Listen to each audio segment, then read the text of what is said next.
Hello students, welcome in virtual classroom, standard 11th subject English. Students, do you know that pictures are powerful tools of communication? Pictures speak louder than words. It is said that one picture is worth 1,000 words because picture clarifies various concepts easily. Students, we are going to study lesson number 1.2 from our first section of prose, titled as On to the Summit We Reached the Top, written by Tenzing Norgay. The purpose of creation of this video is very much clear in my mind.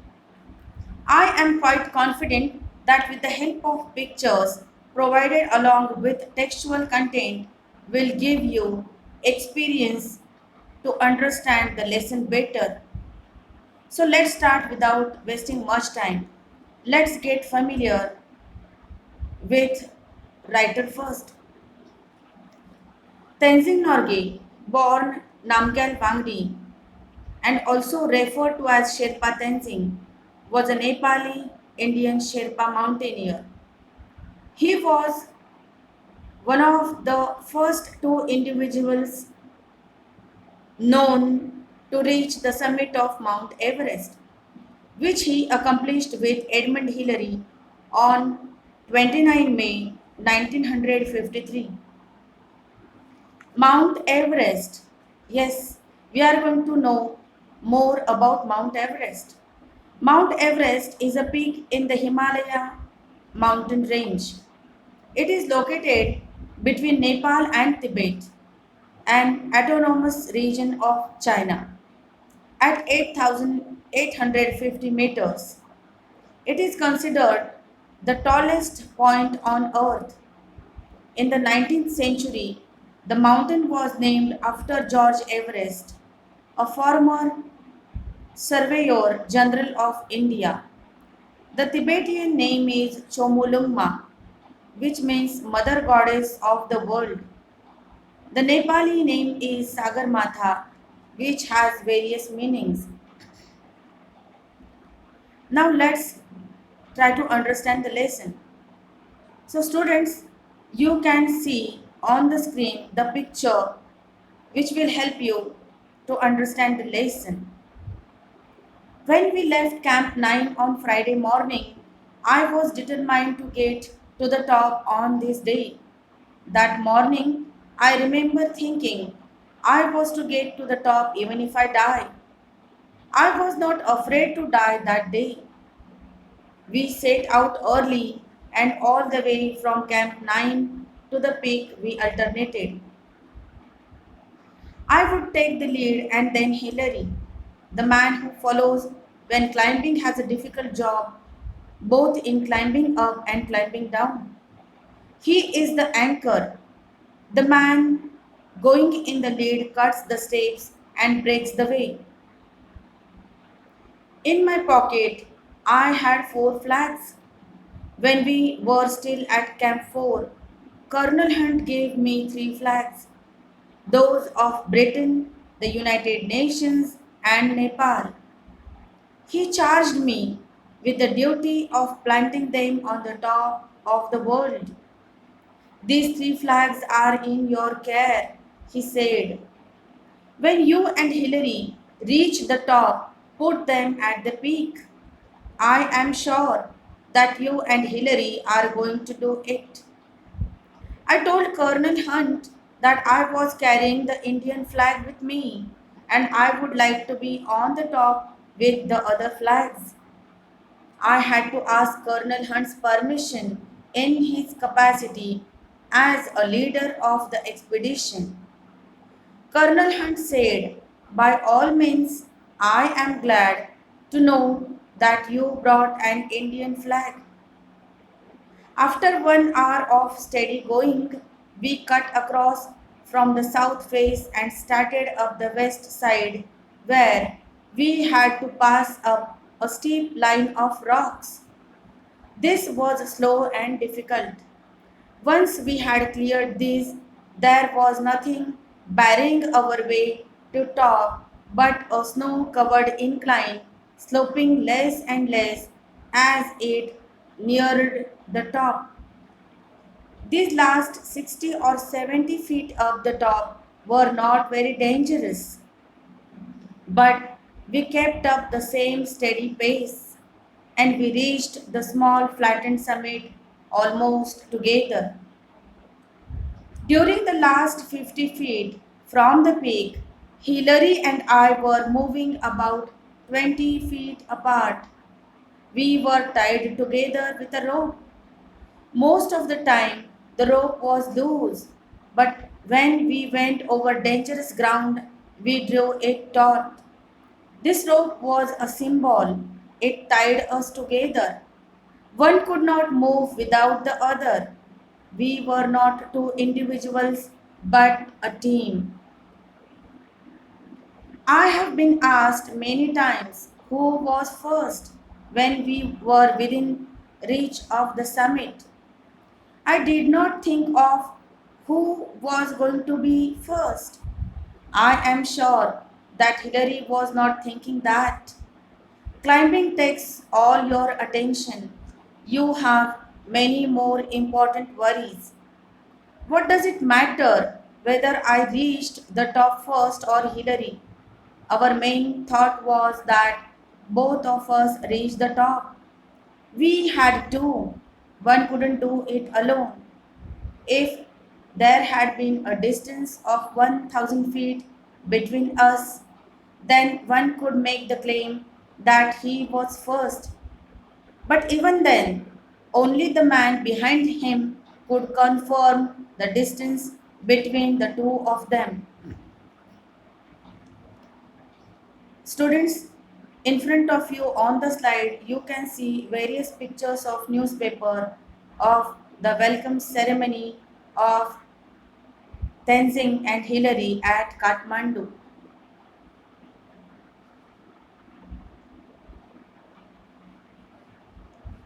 When we reached Kathmandu, we discovered that a controversy had arisen.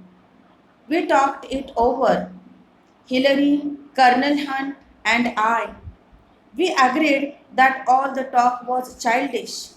So we made a pact, and each of us signed it in the office of the Prime Minister of Nepal.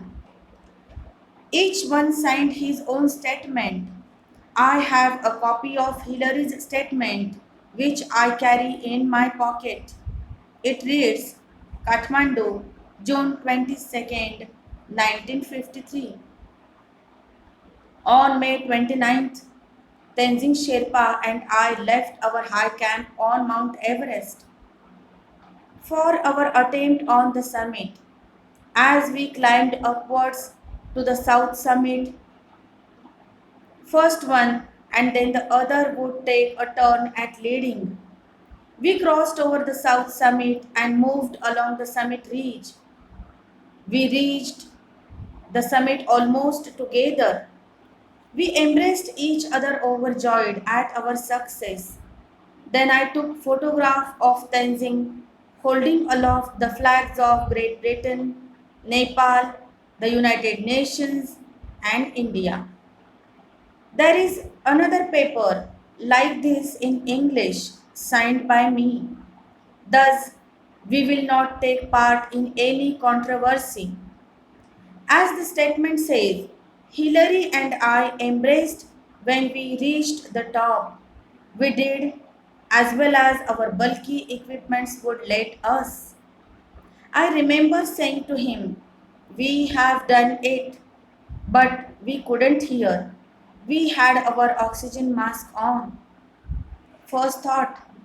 My first thought on reaching the top was a sense of gratitude to God that after having failed 6 times, He had blessed me with fulfillment of this desire I had held so long. I placed on the summit the offerings to God that I had carried with me. This is in accord with my religion. Both my wife and I are Buddhists. I could not kneel because of my clothes and equipment, but I offered a silent prayer in my heart. The offerings were biscuits, candy, and a little blue pencil. My youngest daughter, Nima, had given me the pencil before I left home. She asked me to put it on the top of the mountain as her offering. It was an ordinary blue pencil, not even a long one, but it was one of her prized possessions. As I put it down, I pointed it out to Hilary. He gave me a big smile, showing that he understood. Then I got out the flags, which I had on piece of string about 4 feet long. I fastened one end to my ice axe, and Hilary took pictures as I held it up.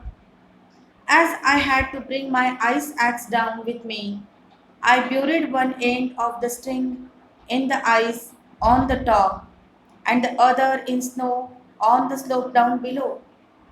When we left, they were lying flat against the summit. I was very thirsty. I took out a water tumbler for a drink, but found the water in the metal container had frozen, so I couldn't quench my thirst. I ate some biscuits and offered some to Hilary. I was wearing a red scarf which my great friend Lambert had given me last year. It was just a year ago, on May 28th, when we were standing at 28,215 feet, that he gave me the scarf. I wore it all the way up the mountain from Darjeeling. As I stood at the top, I remembered him and felt that he was with me. I felt absolutely fit at the summit. My mind was absolutely clear. I did not feel tired. I felt exhilarated.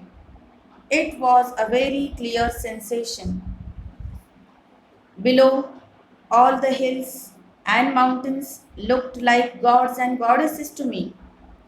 The plains below looked like so many broken pieces of the map. Two or three people could stand there on the roof of the world if you cut ice. 20 or 30 feet below the top, there was enough flat square for two people to sleep. You could pitch one tent there. The summit is flat on one side and steep on the other. There is snow on the northern side, rocks on south and east, and snowy rock on the west. We stayed on the top a little more than 15 minutes. We were lucky that there was no gale, or it would have swept us off. My next thought was how to get down safely. On the descent from the summit, I was walking behind Hilary. I was following him and holding the rope tightly, and my determination was to make sure he descended safely. I must say that the climb down was more difficult and dangerous than the climb up. If you slipped down, you would go into Kangshung Glacier and there would be no trace left of you.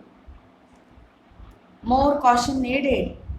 Of course, it took less time climbing down, but you needed more Hoshiar, that is caution. When I reached Camp 9, my first thought was, thank God, we have been spared an accident. And if up to now there have been no accidents, I hope there will be none in future.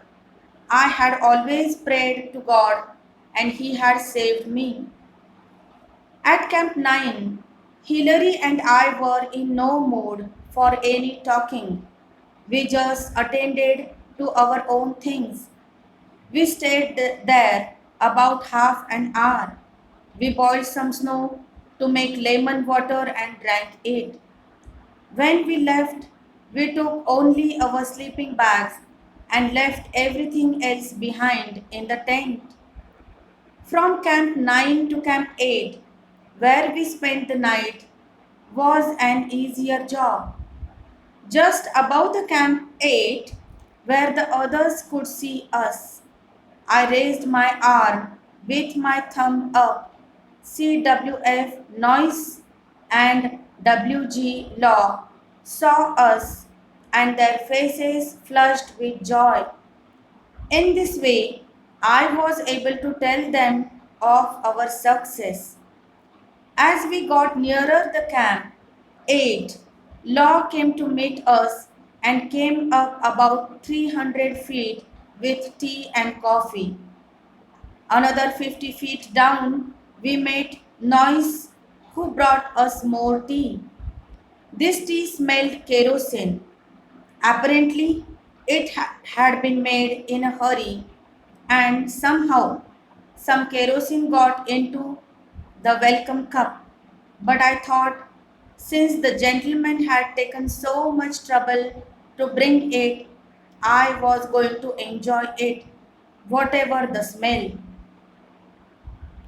So, thus, today we have studied this motivating lesson with the help of picture.